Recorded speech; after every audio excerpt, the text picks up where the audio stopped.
السلام عليكم ورحمة الله وبركاته. ازيكم يا حبايبي؟ عاملين ايه؟ النهاردة ان شاء الله نعمل مع بعض بانيه. هنعمله ان شاء الله بطريقة رور، هي اللي هتعمله. قررت تعمله، قلت لها هنصوره برضو ونشوف ايه بتعرف تطبخ ولا لا. يلا، عندنا المقادير: نص كيلو من البانيه. انا عندي 2 صدر من البانيه، قطعتهم شرايح بالشكل ده. عندنا بقى التوابل: توم بودرة وبصل بودرة، فلفل اسود عجيب، ده فلفل الوان. شكله غريب، اول مرة اشوفه الصراحة. نجربه بقى مع بعض. عندنا نص كوباية من اللبن، معلقة صغيرة توم بودرة وبصل بودرة ودبس رمان معلقة صغيرة، معلقة مستردة ومعلقة صلصة، ورش نص معلقة صغيرة من الزعتر.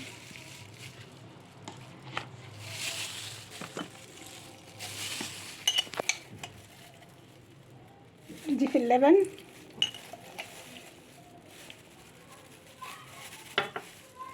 عليه معلقة الصلصة،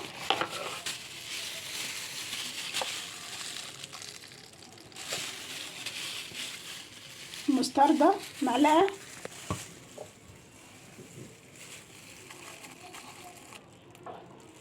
توم بودرة اللي عملناه مع بعض،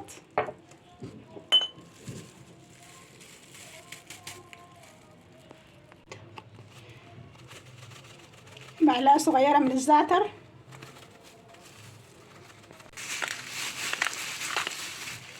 الفلفل الاسود، معلقة البصل البودرة،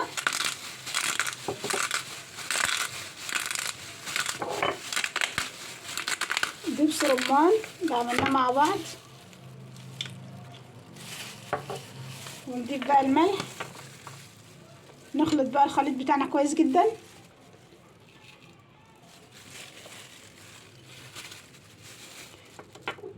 نص معلقة صغيرة من الجنزبيل،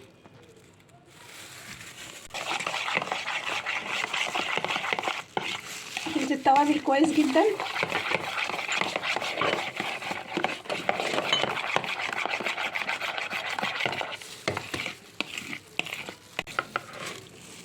ننزل بقى الفراخ، نسيبها تتبل معانا نص ساعة.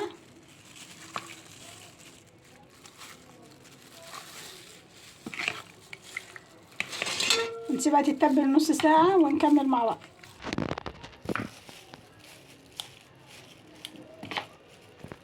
معانا بقى مكرونة هنقدمها مع البانيه.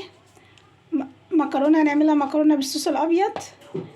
عندنا المكرونة اللي هي الفيونكة أو أي نوع موجود عندنا، واللبن، دي قشطة، معلقتين دقيق ومعلقة نشا ورشة ملح وفلفل اسود. انا هضرب اللبن، الدقيق واللبن مع بعض في الخلاط، لان احنا كده بنعمله بيبقى بشاميل خفيف ما بياخدش زبدة كتير، لكن لما بنحمره معانا على النار طبعا قد كمية الدقيق بنحط زبدة واكتر شوية عشان نعرف نحمره معانا وما يكلكعش.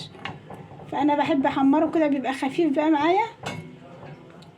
اخلط الدقيق واللبن مع بعض، اضربهم في الخلاط ونرجع نشوفهم مع بعض. انا اخلط الدقيق واللبن مع بعض في الخلاط، نضربهم في الخلاط ونرجع نشوفهم مع بعض. كده بيبقى معانا بشاميل خفيف، لكن لما بنحمر اللبن على النار الدقيق، لما بنحمر الدقيق على النار الدقيق بياخد زبدة كتير، لكن في الخلاط بيبقى اخف. هنضربهم ونرجع نشوفهم مع بعض. دلوقتي ضفنا معلقة سمنة في الحلة، هننزل عليها بالخليط ده. لما بنضربه في الخلاط فبنحتاجش سمنة كتير. ونقلب بقى تقليب مستمر لما قوامه يتقل معانا. نتبله بملح، مكعب مرقة،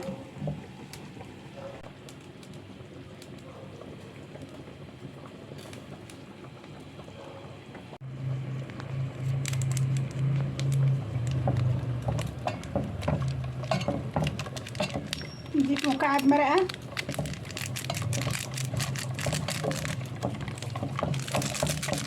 ونضيف شوية مية من اللي بنسلق فيها المكرونة. طبعا المية دي بتبقى مغذية جدا.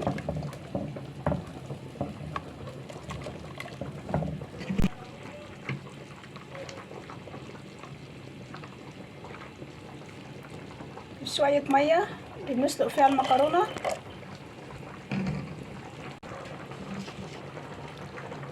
نضيف شوية من القشطة، دي القشطة شايلاها من على وش اللبن.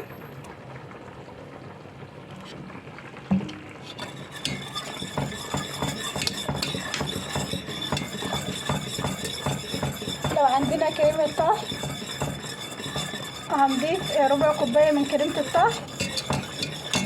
ما عندناش كريمة طهي يبقى بدلها القشطة، يبقى نضيف القشطة مكان كريمة الطهي. القوام بدأ يتقل معايا. انا مش هضيف فلفل اسود عشان بيبقى باين كده في الصوص الابيض. مكعب المرقة حلو جدا. ممكن نضيف بقى رشة صغيرة جدا من الجنزبيل والثوم البودرة.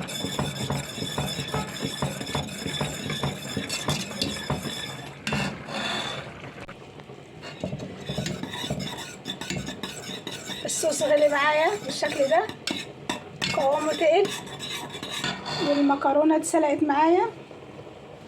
طبعا المكرونه في الميه حاطه لها ملح ومعلقه من الزيت، معلقه صغيره كمان كده من الزيت.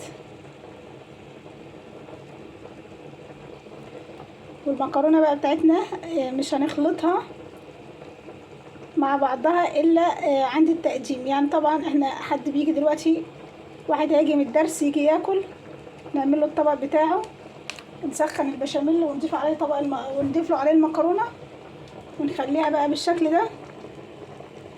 لما حد تاني برضه هيجي ياكل هنعمل برضه نفس الطريقه عشان ما نخلطهاش كلها مع بعض بتجمد.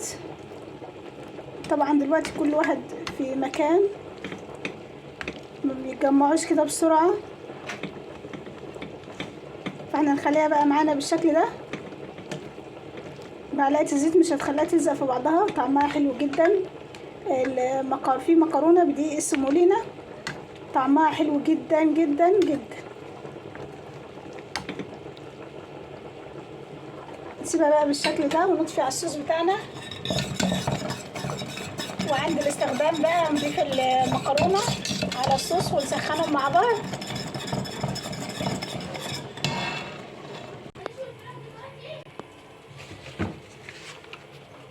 نسوي بقى الفراخ بمعلقه من الزيت. الجريل بتاعنا يسخن كويس جدا.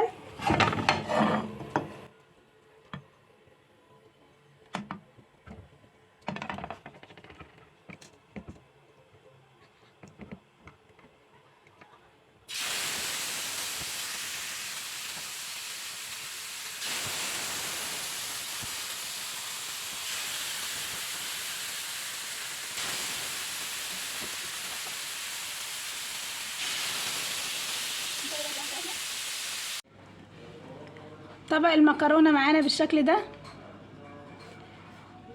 احنا هنخلي المكرونه لوحدها والصوص لوحده، وعند الاستخدام بقى كل شخص كده عايز ياكل نخلطهم بقى كده على بعض. هنسخنهم ونخلطهم على بعض، نسخن الصوص وننزل عليه بالمكرونه. وعندنا المكرونه بتوريكم شكلها وهي مسلوقه بالشكل ده. معلقه الزيت هتخليها ما تلزقش في بعضها. والفراخ بتاعتنا البانيه ده شكلها جربوها ان شاء الله تعجبكم. وهنا يكون خلصنا الفيديو. لو عجبكم الطريقه اكتبوا في التعليقات. ما تنسوش تحطوا اللايك والاشتراك في القناه وتفعيل زر الجرس ليصلكم كل جديد. والسلام عليكم.